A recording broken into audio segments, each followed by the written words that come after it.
பிஸ்மில்லாஹிர்ரஹ்மானிர்ரஹீம். நாங்கள் பொன்னாங்கண்ணி கீரை சட்னி அரைக்க போகிறோம். பாருங்கள், அதுக்கு என்ன தேவையான பொருட்கள். பொன்னாங்கண்ணி கீரை இது நாங்கள் வீட்டிலே விளைச்சது. அதனால் வீட்டில் பிடுங்கின கீரை தான். இது நல்லா ஆஞ்சு நல்லா கழுவி எடுத்து வச்சுருக்குறோம். அதுக்கு சட்னி அரைக்கிறதுக்கு தேங்காய், பூண்டு 4 பல் பூண்டு, கொஞ்சோண்டு கருவேப்பிலை, 2 வரமிளகா, புளி, கூட வெங்காயம். வேறு எதுவும் வேணால் போட்டுக்கலாம், ஆனால் எங்களுக்கு இது போதும்.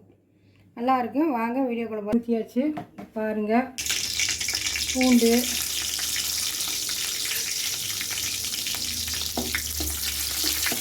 கீரை ரொம்ப நல்லது. நாங்களே ஆஞ்சு வீட்டில் வாங்கிட்டு வர்றப்போ ஆஞ்ச கீரையை நாங்கள் மண் தொட்டியில் ஊண்டி வச்சுருவோம். அப்போ அவங்களுக்கு அது நல்லா தளைஞ்சிக்கும். வேணுங்கிறப்ப சட்னிக்கு, பொரியலுக்கு எல்லாம் பிடிங்கிட்டு நாங்களே ஆஞ்சு நல்லா சட்னி அரைச்சிப்போம். உடம்புக்கு ரொம்ப நல்லது, கண்ணுக்கு ரொம்ப நல்லது, குழந்தைகளுக்கு ரொம்ப நல்லது.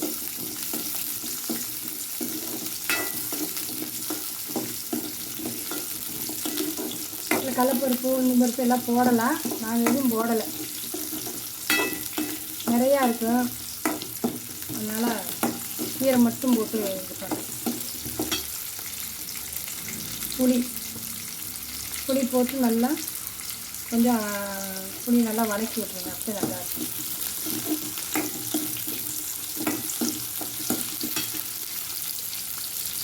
கொஞ்சம் கருவேப்பிலை போட்டு தேங்காய் இதே நிறையா இருக்குது. அதனால் பருப்பு ஐட்டங்கள்லாம் போடலை. நல்லா ஒரு கைப்பிடிக்க அளவு கழுவி நல்லா அலசி வச்சுக்கிறோம்.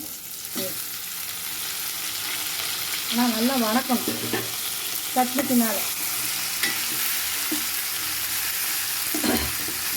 கீரை நம்ம பொரியல் பண்ணுறதா இருந்தால் தேவையில்லை, தண்ணி ஊற்றி வேக வச்சுருவோம். இது அப்படியே நல்லா சட்னி வச்சு அப்படியே சாப்பிடுவோம். அதனால் நல்லா வணக்கிட்டு அரைச்சிடும். மல்லித்தலையை, புதினா தலையெல்லாம் விட இது கொஞ்சம் ரொம்ப நேரம் வணக்கணும்.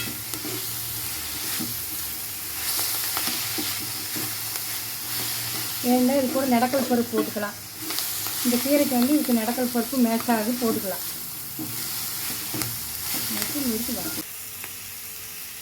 கொஞ்சம் உப்பு, கல் உப்பு போட்டுக்கலாம். கொஞ்சம் நெடக்கல் பருப்பு உங்கள்கிட்ட காட்டல, அதனால இப்போ போடுறோம். பார்த்துக்கணும். தோலோட போட்டுக்கலாம், ஒன்றும் தப்பு இல்லை.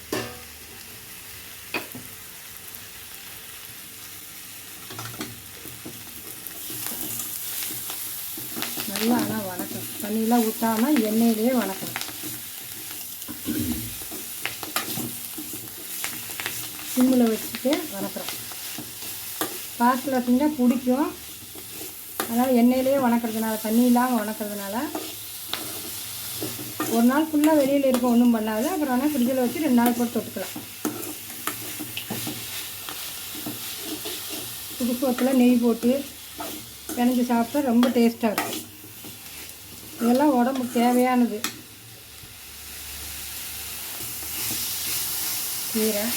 கீரை வேகணும், ஏன்னா செமிக்காது. குழந்தைகளுக்கெல்லாம் போட்டு சாப்பிடும்போது செமிக்காதுன்னா நல்லா கீரை எண்ணெய் கொஞ்சம் எக்ஸ்ட்ரா ஊற்றி, எண்ணெய் கொஞ்சம் எக்ஸ்ட்ரா ஊற்றமுன்னாலே போது நல்லா வெந்துக்கும்.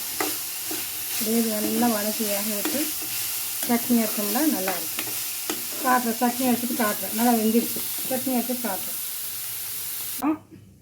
பாருங்கள், பொன்னாங்கண்ணி கீரை சட்னி அரைச்சிட்டோம். நீங்களும் அரைச்சி இதே மாதிரி சாப்பிடுங்க, நல்லாயிருக்கும். சப்ஸ்கிரைப் பண்ணுங்கள், ஷேர் பண்ணுங்கள், லைக் பண்ணுங்கள், சப்போர்ட் பண்ணுங்கள். அஸ்ஸலாமு அலைக்கும்.